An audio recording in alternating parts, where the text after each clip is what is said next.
Ons het by ons vriende van Expedition North 'n geskenkie gekry. Kom ons waar kom gou vinnig koop hierso. Nou dis 'n lighter en soos ek verstaan. Dit is sommer net enige lighter hier. Wat hierdie lighter so spesiaal maak. Een, hy is oranje, wat nogal mooi pas by ons bakkie, né? In 'n geval, so hierdie lighter is waterproof. Hy is valproof. Kom ons maak hom oop. Is lekker stram, maar hy gaan nie water vang. Jy kan sien, nou.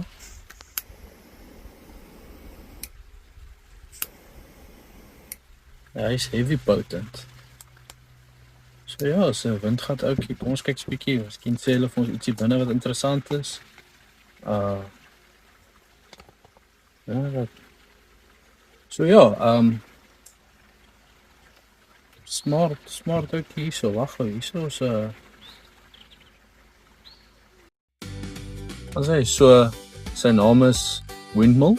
Lyk my, ek dink is die Delta range.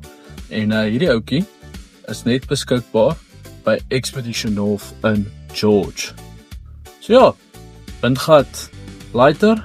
Hy sal nie drop nie want hy's waterproof, windproof. Hierdie klippie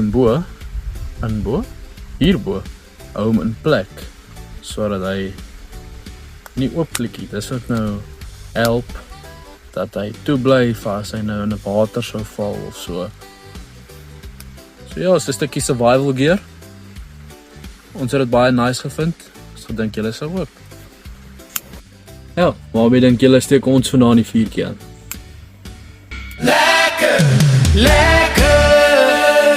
Lekker kan plekken.